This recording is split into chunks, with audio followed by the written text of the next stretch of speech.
Now we begin the news in Abuja, where the chairman of the Senate Committee on Ethics, Privileges and Public Petitions, Neda Imaswen, has indefinitely adjourned Senator Natasha Akpoti-Uduahan's sexual harassment case against the Senate President. The probe follows a petition submitted by one of her constituents accusing the Senate President of gross misconduct, abuse of office and sexual harassment. However, tensions flared during the probe following an exchange between Peter Nwebonyi and the former Minister of Education, Obi Ezekwesili, both of whom appeared before the committee as witnesses.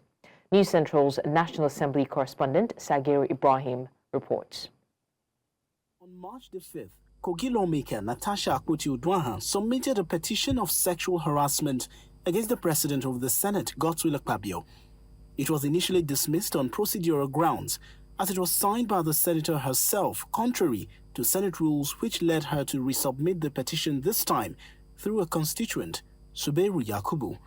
He, alongside a former Minister of Education, Obi Ezekwesili, appeared before the Senate Committee on Ethics, Privileges and Public Petitions to testify.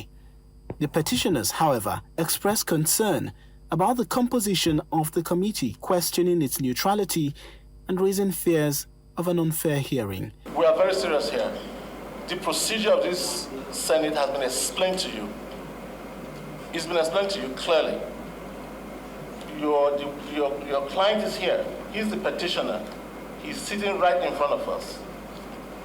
Before we hear him, he will be on oath. Okay. Are you a witness, ma'am? I am a witness. You're a witness. I am going to speak today. Madam, with respect to you, you were once a minister of this Federal Republic of Nigeria. Please don't give me Just hold on, please. Let me finish. No, don't give me a lecture. Let me finich. Madam, you will let me finish. It will be wrong for us after we've had this hearing, and we say we cannot consider whatever you said because it's not on oath. So let's understand the procedure. Once we understand the procedure, we understand each other. We do not agree with you saying that we are not here for serious business. Secondly, sir, we do not feel that this panel is properly constituted. The SAN is not... No, but we have an issue, and the issue is important to speaking. Sir, but we're talking about fairness and justice. I have the mic. Please tell me. I want to say something. Justice, can I speak? Follow the rules. The SAN is not supposed to be part of this panel because he has taken a stand publicly on this issue. And that is why we cannot sit here and take a vote in front of you. You don't have the right to say that. You don't have the right to say that. It is very clear that those who have come before us are not ready to be heard on oath. That means they are just here to waste our time. Subsequently, the petitioner agreed to be placed under oath. However, the session took yet another dramatic turn when a heated exchange broke out between Peter Nwebonyi and Ezekwesili, prompting the committee members to call for calm.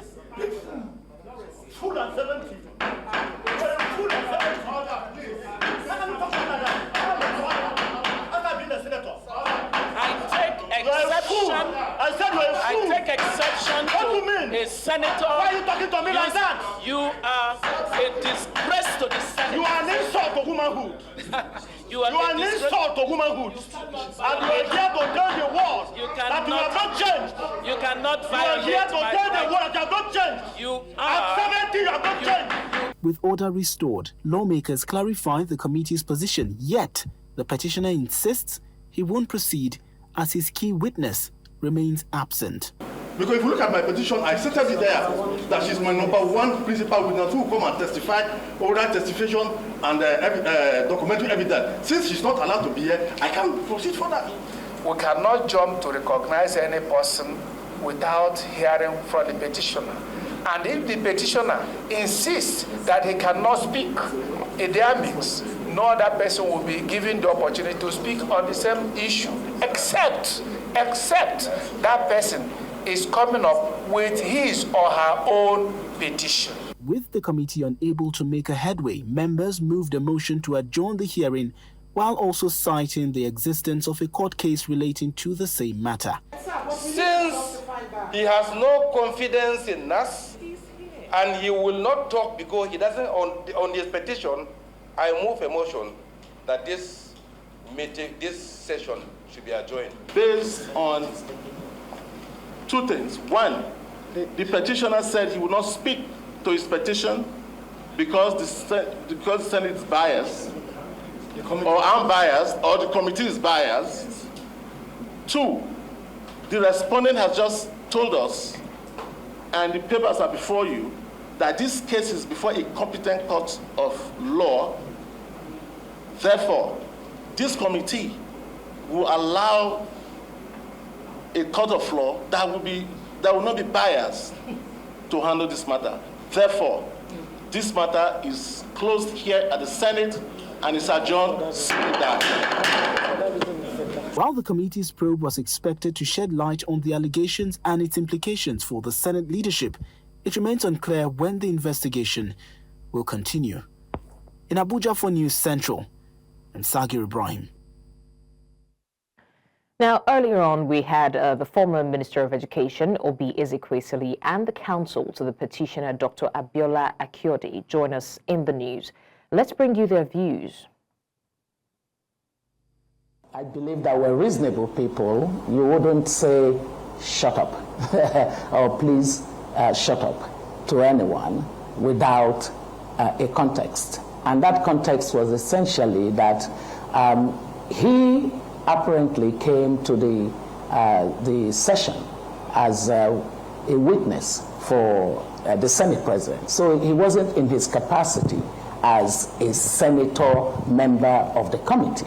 He was simply there as he introduced a witness for the Senate president, the respondent to the petition by Senator Natasha Akpoti-Uduaghan.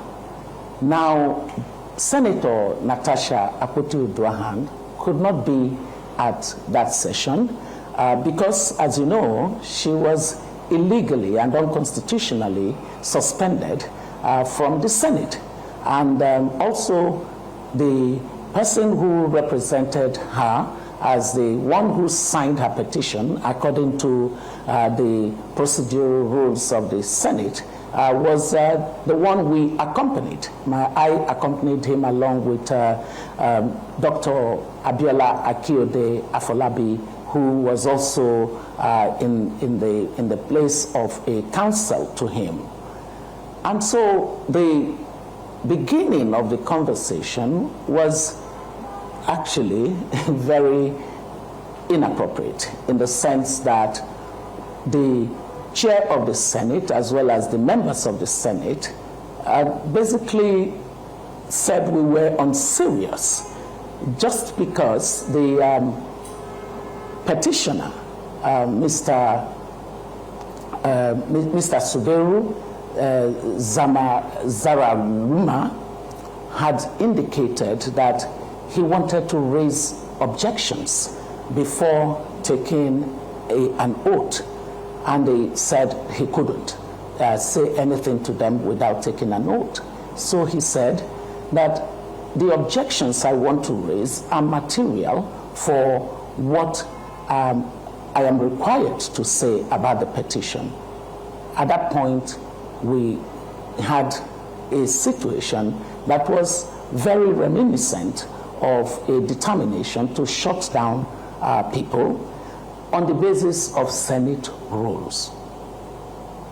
So the lawyer then said to him, you go ahead and take the oath, and then use that opportunity to do the objection.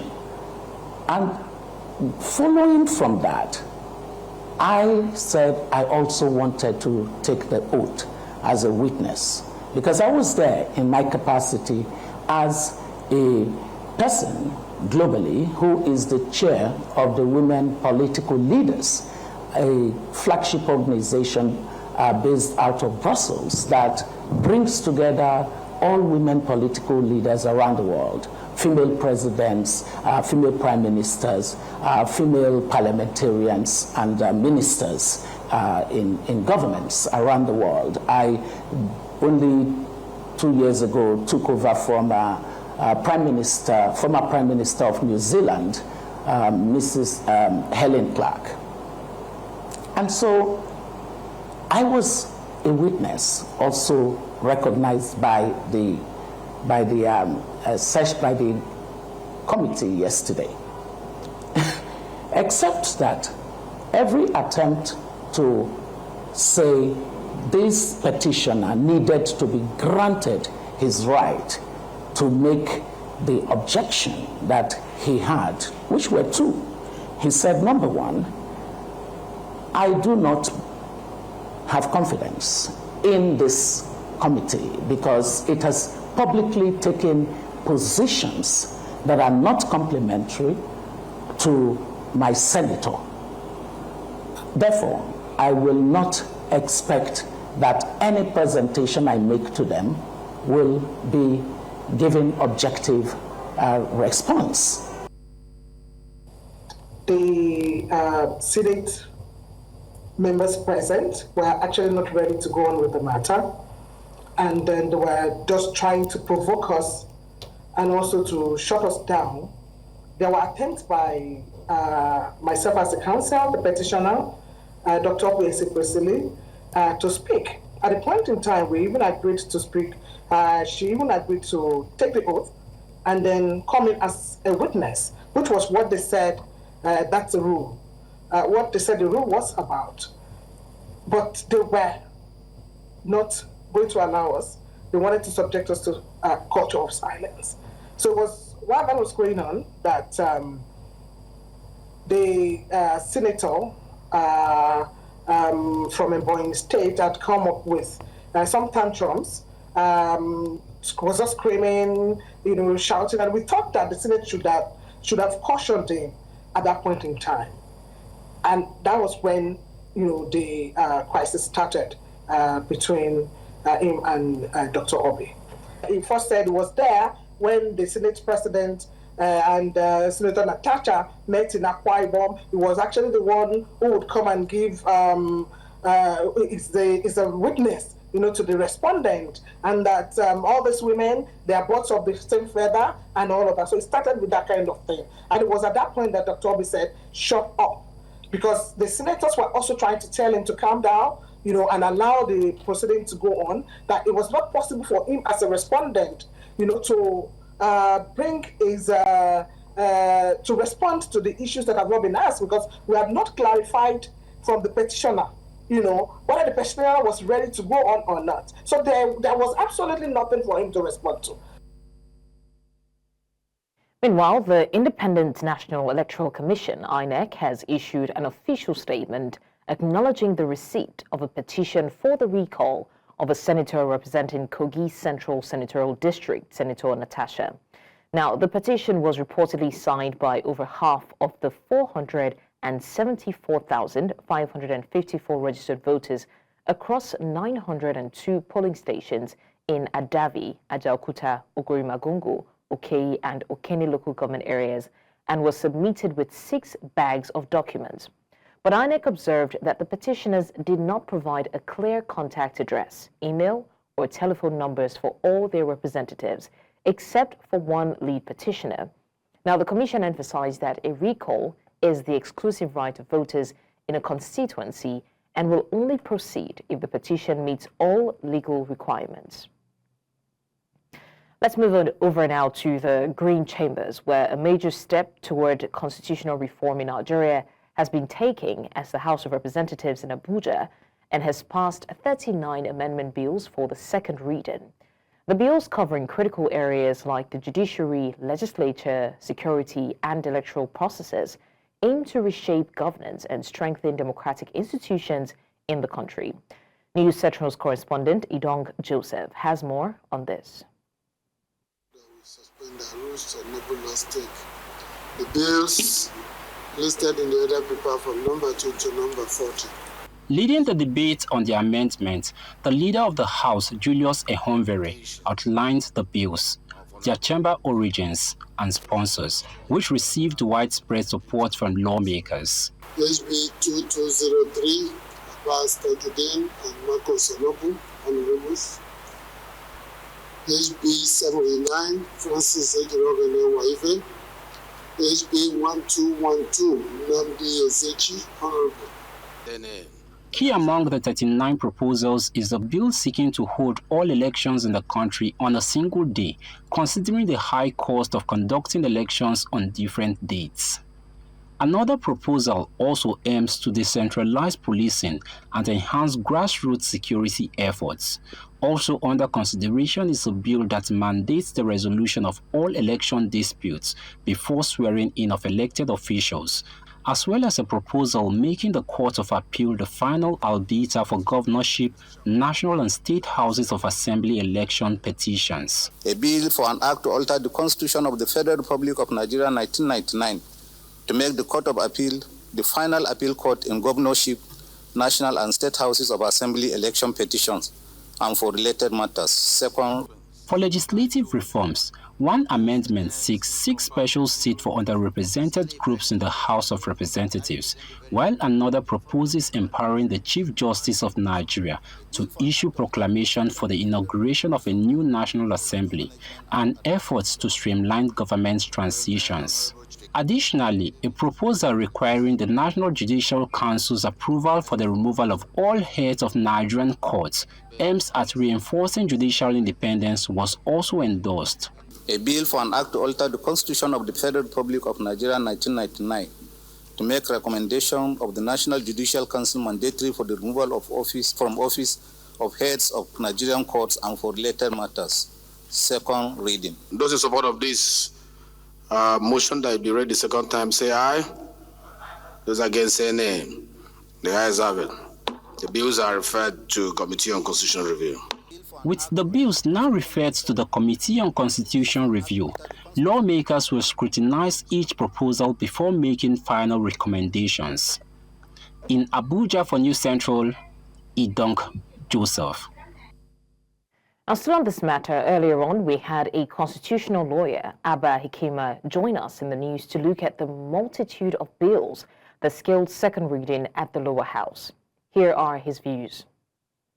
Some of these bills are bills that, the constitutional amendment points are really areas of the Constitution that should have been long amended before now, especially those that have to do with election petition and those that have to do with the NJC's recommendation for removal of heads of court, and of course those that have to do with the establishment of ecclesiastical courts in Abuja, and a lot of other bills raised today are bills that will really go a long way in making Nigeria a better place. I agree.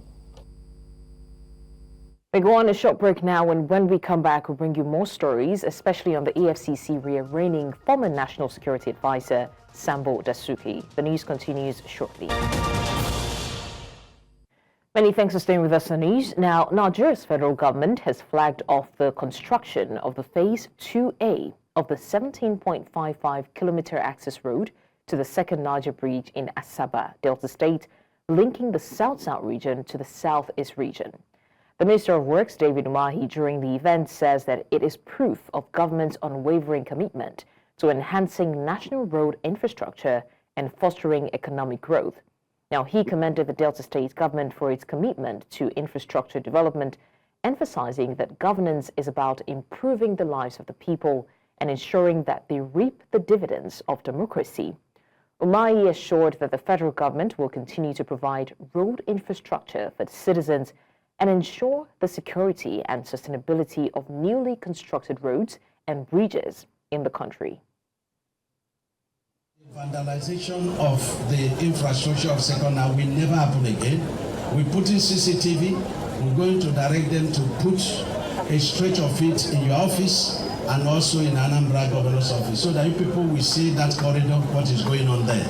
We have changed all the lights from the normal generator to solar light. That's been completed. These projects that we are flagging off today is going to have the full benefit of solar light and CCTV, all linked to your office.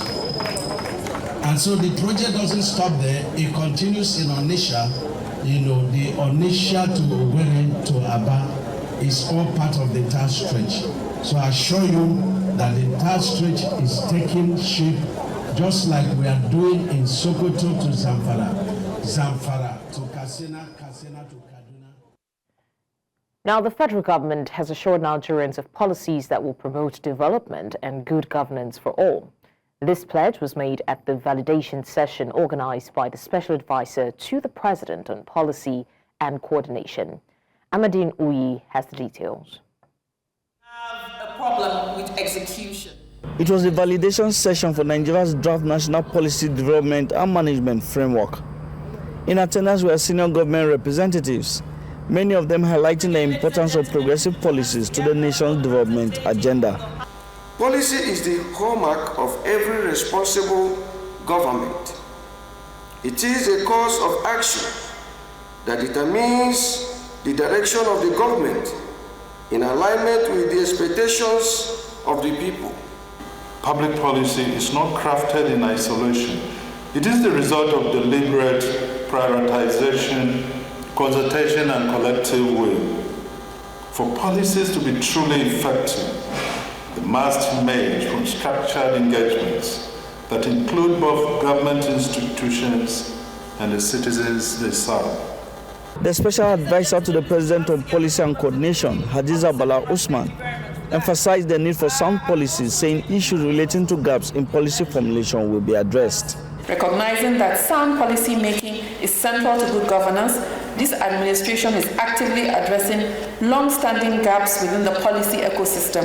Such gaps include policy inconsistency, inadequate clarity around policy formulation and implementation processes, and the absence of a unified standard across government institutions. Others in attendance are assured of the federal government's commitment to leveraging the implementation of sound policies to providing good governance to citizens.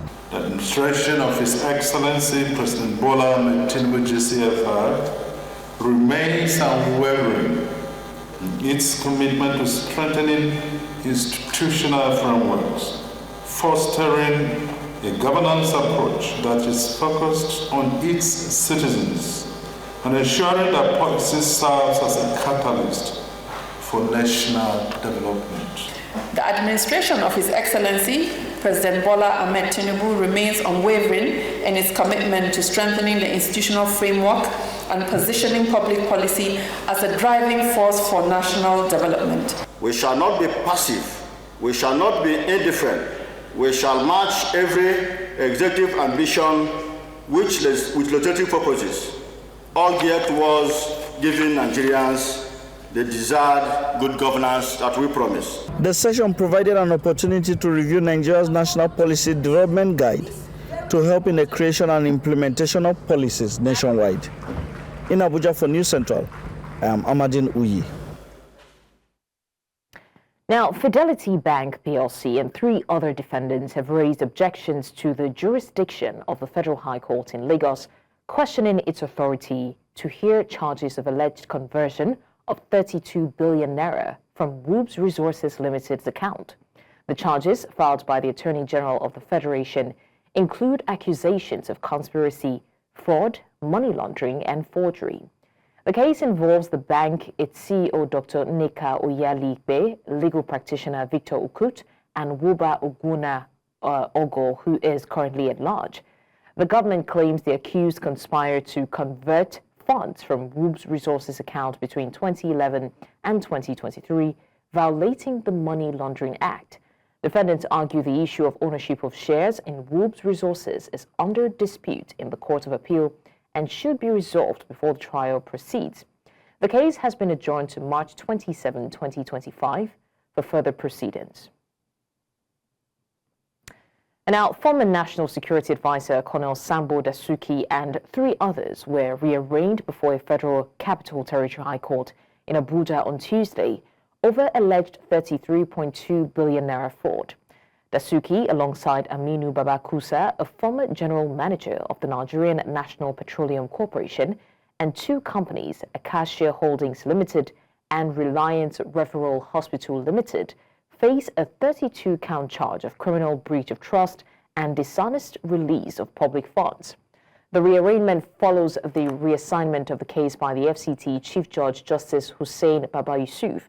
Dasuki was initially arraigned in 2015 on a 19-count charge linked to 15.5 billion naira fraud, which was later amended and then rearranged in 2018 on a fresh 32-count charge.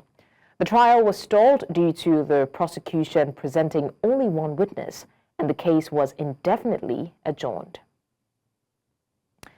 Governors of 7 states governed by the People's Democratic Party, the PDP, have filed a suit before the Supreme Court challenging the 6-month suspension of Rivers State Governor Simeon Fubara.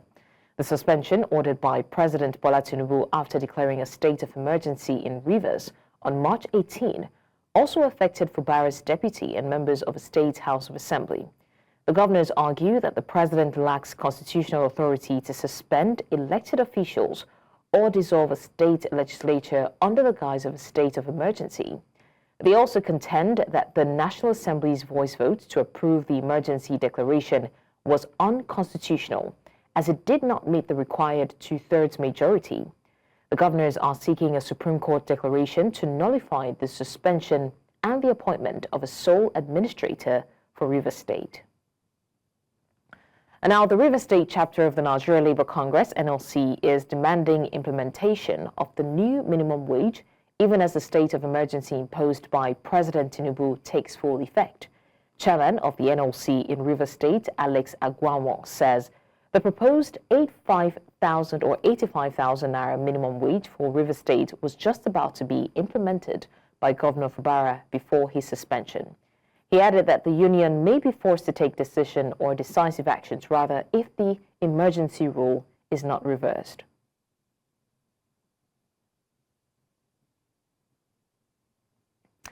Security operatives in Rivers State say efforts are on top gear towards protecting national assets as well as restoring order in Rivers State.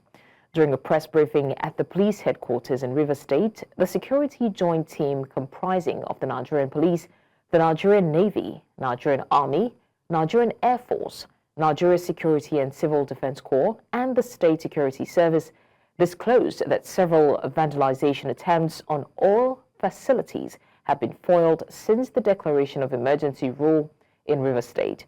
Now, Rivers State Commissioner of Police, CP Asegbenga Adepoju, explained that as part of security measures to de-escalate tensions in the state, an enforcement operation targeted on checkmating non-registered vehicles would commence in the state in the next 1 week to track criminal elements. I extend our profound commendation to the joint patrol operation conducted by the police, the armed forces, and other sister agencies who have diligently executed their mandate to support the objective of the state of emergency in Rivers State. Our collective efforts have been instrumental in sustaining the peace and calm currently enjoyed in our dear state. It is imperative to emphasize that this phase of security activities is a necessary measure aimed at preventing any potential breakdown of law and order. The decision to deploy a proactive police strategy was informed by an emerging atmosphere that could have been exploited by troublemakers to plunge the state into insecurity and coerce. I assure the good people of Rivers State that this is a temporary phase, and in due time we will all witness a more peaceful and secured state.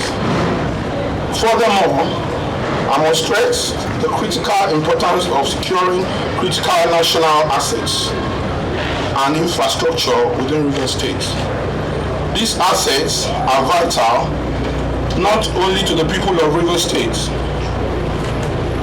but to the entire nation. Consequently, it is the collective responsibility of all well-meaning residents of the state to ensure their protection, particularly against oil theft, vandals, kidnappers, cultists, and other criminals.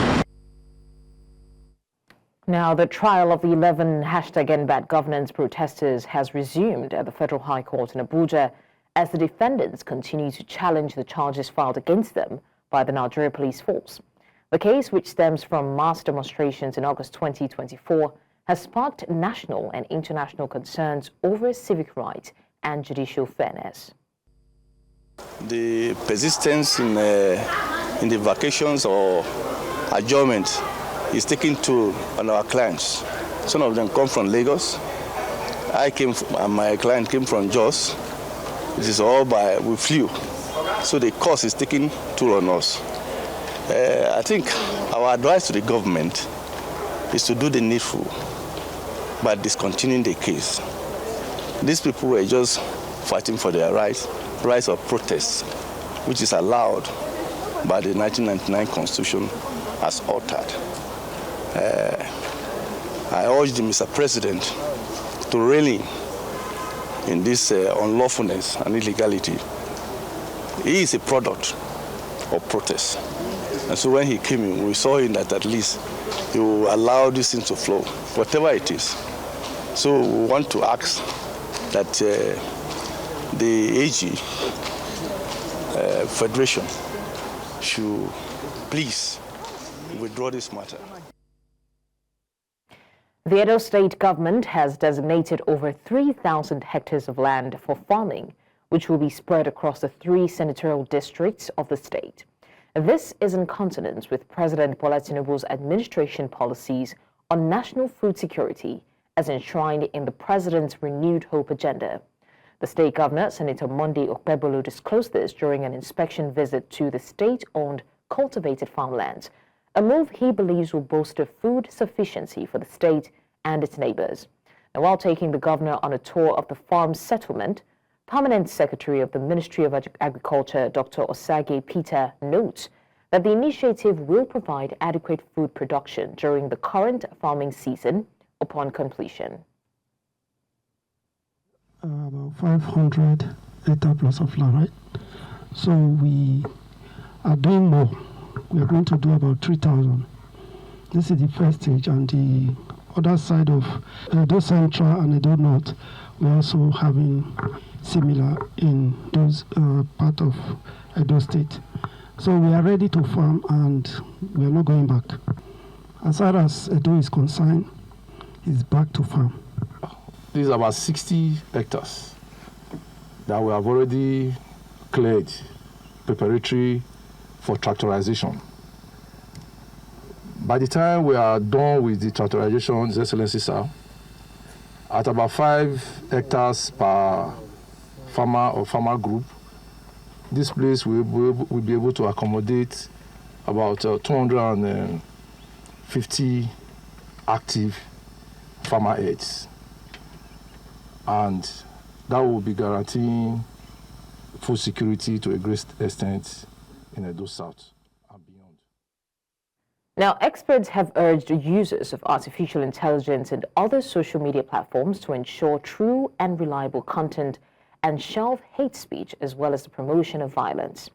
This view was echoed by retired Commissioner of Police Emmanuel Ojukwu, the Provost, Police School of Public Relations in Jos, the Plateau State capital, during Mating 3-day security workshop on leveraging digital tools for de-escalation of insecurity in the state. News Central's Chizoba Anyewi reports that the event aims to ensure that social media aids in promoting peace and sustaining peace at all cost after the many years of violence that had cost both lives and property in the state. In today's digital age, information spreads at an unprecedented speed. Social media, online news platforms, and even intelligent tools provide a double-edged sword. When used effectively, they can enhance security cooperation. But when misused, they can escalate insecurity. As stakeholders in security, we must embrace these tools and weave them into our operations. However, let us remain vigilant about the ethical implications of our technological use, ensuring our actions align with our commitment to uphold rights and dignity of our citizens. Please also know that security cannot be the sole responsibility of any one body. It requires unified effort and collaboration to achieve enduring peace. The National Tobacco Alliance has called on the federal government to increase funds budgeted for tobacco control in the country. The group says it is grossly inadequate to enforce initiatives aimed at preventing deaths arising from the consumption of tobacco and its related products.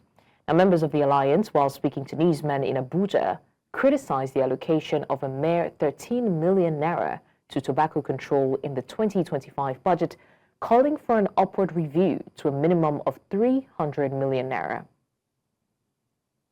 Calling on the federal government to significantly increase the tobacco control fund beyond the present 13 million naira allocated in the 2025 budget in the interest of public health.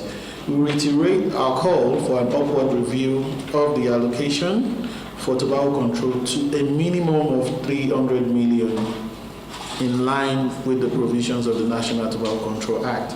The Nigerian failure to close this funding gap has made legislative and enforcement efforts ineffective, with their consequences on public health. Tobacco is the leading preventable cause of deaths and diseases. It's killed half of its users. In fact, according to the federal government records, no fewer than 26,800 persons die each year from tobacco use. Every day that the government fails to allocate sufficient amounts of money to tobacco control, the alternative is that we lose lives. So my message to the government is very simple. You can save money or you can save lives. You can't do the two. Coming up on the news, Mozambique opposition government agreed to end violence. We'll tell you more after the break. Join us again. Many thanks for staying with us. Now to more on the news. In a significant development for Mozambique, President Daniel Chapo has met with opposition leader Venancio Mondlane for the first time since the presidential election in October. Now, following this election, which Mondlane has vehemently contested, claiming widespread voter fraud by Chapo's party, which later causes the nation civil unrest, resulting in over 360 fatalities, primarily attributed to police actions. Amidst this turmoil, the economic landscape of Mozambique has deteriorated, prompting the country to be classified as being in selective default after a distressed debt swap. The meeting held in Maputo aimed to address the escalating challenges facing the nation, marking a crucial step towards reducing political tensions. The Mozambique presidency has described this dialogue as a vital move towards unity and collective progress in Mozambique's gas-rich economy. Now to stories outside the African continent, and in a rather sad development, at least 18 people have been killed and 19 injured as devastating wildfires continue to ravage South Korea's southeast. The crisis, described as unprecedented by acting President Han Duck-soo, is now the deadliest wildfire event in the country's history. Over 23,000 people have been evacuated, and cultural heritage sites, including a 1,300-year-old Buddhist temple, has been destroyed. A firefighting helicopter crashed in Yusung Country, and authorities are investigating the cause. More than 5,000 military personnel and thousands of firefighters are battling the flames, with helicopters from the U.S. military also deployed. These wildfires have scorched 17,000 hectares, with severe drought conditions worsening the crisis. Authorities vow to review response measures and strengthen prevention efforts. Now, the Houthi rebels in Yemen reported that at least 17 airstrikes hit the provinces of Sada and Amran, blaming the United States for these attacks. The group claimed that these air raids caused significant damage to civilian property, but did not provide information on casualties. The strikes follow a U.S. military operation announced on the 15th of March, which aimed to counter the Houthis' attacks on vessels in key shipping routes. This offensive led to the deaths of several senior Houthi leaders, while the rebels reported 53 casualties from the airstrikes. Since then, Houthi-controlled areas have faced regular attacks, with the group attributing these to U.S. military actions. The Houthis previously targeted shipping routes in solidarity with Palestinians, and tensions have remained high over Israel's blockade of aid to Gaza. Still speaking on the conflict, health officials in Gaza says at least 62 people are killed in a day as tens of thousands face forced displacement under latest Israeli orders. Now, in a statement on Tuesday afternoon, the Ministry of Health in Gaza said Israeli attacks over the past 24-hour reporting period were deadly, killing several people, including an Al Jazeera journalist. According to the health ministry. Now, since it renewed its bombardment on Gaza on the 18th of March, the Israeli army has killed 792 people, which includes hundreds of children, and wounded 1,663. And now for more on this, I'm joined by Dr. Ahmed Fathi. He is the project manager at Gift of the Givers Middle East region, and he joins us now from Istanbul in Turkey. Thank you so much, Doctor, for joining us to discuss this. All right, I mean, it's a very devastating situation currently in Gaza. Can you help us describe the severity of the situation regarding the bombings especially, and how have these attacks intensified in recent time? We know that it's been going on for a while. What is the immediate impact on the healthcare facilities? Well, the situation in Gaza is beyond catastrophic because after the intensifying of the airstrike, especially after the failing of the ceasefire agreement in the 18th of March, the airstrike has been targeting all areas in Gaza Strip, where they are targeting residential areas and refugee camps and even health facilities. They are targeting too many people, and with the first day of the restart of the hostile attack on the Gaza people, we have the biggest fall of dead and killed people in one day. Treated more than 400 people per day, which is the big number in the whole war that has started since 7th of October in 2023. So they are targeting many health facilities, and as you have heard, 2 days ago, they even targeted a hospital by direct missiles, causing the killing of the injured people who were getting treated inside the hospital. So the immediate impact on the health infrastructure is very immense and devastating, and they have systematically tripled the health infrastructure in Gaza right now. The people who are being injured in the streets, they cannot find ambulances to get them to the hospital, and once they get to the hospital, they can be targeted inside the hospital. Okay, still speaking of the medical infrastructure, we hear that some facilities are being damaged. Are there hospitals or clinics that are also damaged, and how has this affected the treatment of the people? Because, I mean, that's one of the things that we rely on for those who are injured. Lots of health facilities and hospitals and clinics have been destroyed. We are speaking in Gaza Strip. It is before the war there was a walking hospital inside Gaza Strip, having more than 2 million people. Out of these 38 hospitals, 34 hospitals has been totally destroyed, and even some of these hospitals have been attacked twice, even by airstrikes and also by ground operations. Many doctors have been taken detainees from the hospitals, and more than 162 health facilities has been destroyed. Also, 80 of the clinics has been forced to be hospitals, and so too many hospitals actually have been destroyed, and this attacking is continuous and doesn't stop and doesn't respect any international laws. So the situation actually is very, very devastating. Joining us, the project manager at Gift Givers Middle East region. Thank you for discussing what's happening with us, and we're hoping that the situation gets better from here on out. Thank you. Well, that's all on the news at this hour, but before we go, let's take another look at some of our major stories. Now, we told you that tempers flared during Senate hearing on Senator Akpoti Uduaghan's sexual harassment allegation as INEC throws out petition to recall her.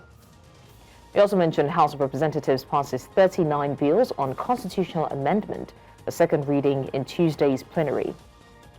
And finally, we told you Mozambique president meets opposition leader Mlane for peace talks. Remember, you can send your Eyewitness report to the WhatsApp number on the screen.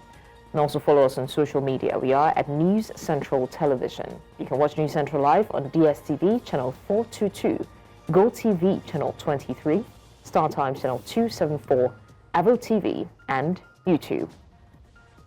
Many thanks for watching. I'm Blessings Musugu.